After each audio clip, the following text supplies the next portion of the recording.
في ستات بتحس بالذنب بعد العلاقة الجنسية حتى لو مع جوزها. طيب خلينا نقولها كده ببساطة، لو اعتبرنا إن الرغبة الجنسية زيها زي الأكل، الاتنين رغبات. مش في ناس برضو بتحس بالذنب وهي بعد ما بتاكل؟ صحيح، ناكل كتير أو نحس بتخمة. لأن في أصوات داخلية بتقول لنا إيه؟ مم. انت اكلت كتير، شكلك هيبقى وحش، جسمك هيبقى مش مناسب، الناس هتضحك عليك، شكلك هيبقى معيوب، الكلام ده كله. وهكذا. تعالي نسقط ده بقى العلاقة الجنسية. احنا اتربينا في مجتمعات عاملة ازاي؟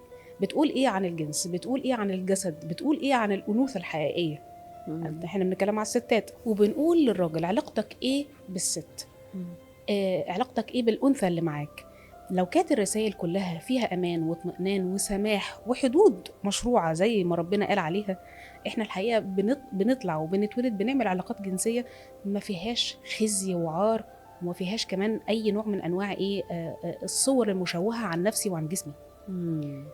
لكن لو احنا في مجتمعاتنا والوعي الجمعي بتاعنا مرتبط على طول بالخزي، بالعار، بالعيب، بالحرام، وإن دي حاجة وحشة، وان دي حاجه وحشه، حتى لو مع شريك حياتي أنا شايفاها حاجة مش صح. خلاص. لان احنا هقول لك على حاجه، احنا الافكار دي بتدخل لنا امتى؟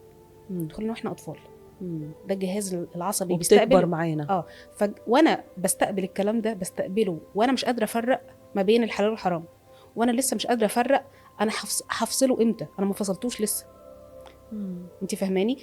في الوقت اللي الطفل نفسه بياخد الحياه كلها مثلا ايه، ده ماما، يبقى كل اي ست يبقى كلهم ماما. فانا لو وصل لي ان العلاقه الجنسيه او الجسد عيب وحرام، وانا في المرحله اللي انا مش هقدر افرق ما بين الحلال والحرام، او امتى اقدر افك الحرام، امتى هيبقى مسموح لي طيب ان هو يبقى حلال وانا مش قادره افرق، فالرساله وصلت امتى؟ ما اتحطتليش ان هي الاطار المعين بالنسبه لها، لا هي اتعممت حرام في العموم، الحاجات دي حرام، الحاجات دي عيب، انتي انوثتك كلها خزي وعار، الكلام ده كله. فانا بالتالي ما تيجي الست تتجوز وكمان الراجل يوصل له من الناحيه التانية ايه، افكار زي ايه، الست دي مجرد ان هي موجوده او مولوده عشان تبسطك، فانا بالتالي هحس ايه، ان انا مجرد اداه. صحيح صحيح.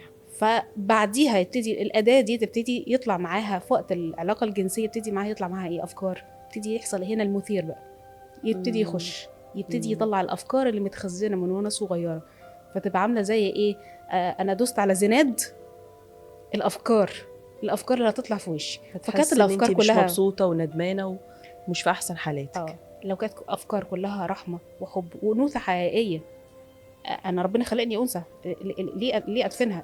ليه يبقى اسمها خزي عار؟